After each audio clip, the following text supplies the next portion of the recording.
Now, Maryland Congressman Anthony Brown joins us live right now. He represents Maryland's 4th Congressional District. Congressman, first of all, thanks for joining us. Yep. Congratulations on your win. I got to get right to it.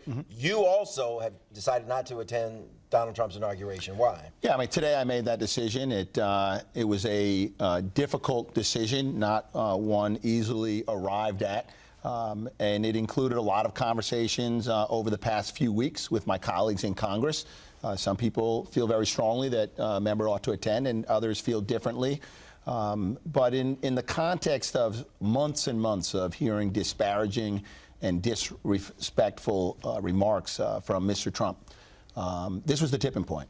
He not only disrespected John Lewis, the person and the civil rights hero and icon that he is, but he disrespected Congressman John Lewis, the office, and the people who he represents. So this was the tipping point. His supporters will say that John Lewis was out of line in his remarks about the President-elect Trump, calling him illegitimate. He did win the election. He is the legitimate. John spoke about an issue.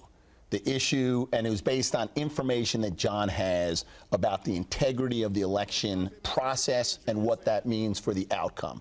Now, I don't necessarily subscribe to where John is on that issue, but the point is, like the lesson I teach my kids growing up, when your brother says something that you disagree with, take him head on that issue, okay? And make your point of view, but don't attack him as a person. Okay, don't make an ad hominem attack on your brother. So I think, you know, Mr. Trump should have taken issue with what Congressman Lewis said and make the point why he believes it's a legitimate election result. Yeah, your position is going to draw even more attention given your background. We're talking 30 years here in the Army, Army Reserve, lieutenant, a colonel. Donald Trump's going to be commander-in-chief. Did that weigh into your decision? Well, and let me say first and foremost, I respect the office of the president as our commander-in-chief. I spent 30 years on active and reserve duty, and one of the things that I learned, it was our ethos, is that you always respect the office, regardless of how you think, feel, or view the office holder.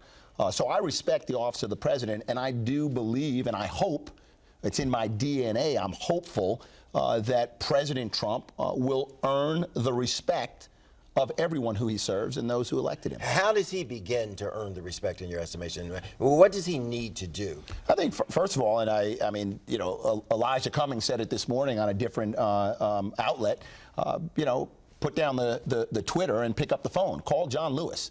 Now, that's on that issue. I think he ought to call John Lewis, and I think he ought to have a conversation with him and see if they can mend that. But in terms of on the Hill, I mean, look, we're facing some very, very important policy issues like the Affordable Care Act. Let's talk about that. Where do you think that's going to go? Donald Trump says that he's got a plan. Everybody's going to be insured. He's going to announce that plan sometime after the inauguration. We need to see the plan. Okay, for 6 years, the Republican-controlled Congress has put forward repeal measures, and they've passed repeal measures, but not a single replacement or alternative to ensure that we provide accessible, quality, affordable care to Americans. There are 21 million Americans who now have access to affordable, quality health care today that didn't several years ago. And these are not just Democrats, not just people who voted for Hillary Clinton or voted for President Obama. These are Democrats and Republicans. They live in rural communities. They live in cities. They're all across America. A number of these people voted for Donald Trump, absolutely. And they did. And had no idea that they were going to lose their insurance. And if we're successful in Congress, they won't lose their insurance because we're going to do everything we can to fight the good fight. Are you confident that Donald Trump has a plan? I've got to see the plan. Right. Okay. Thanks for coming in. Bruce, thank you. Let's do this again. All right.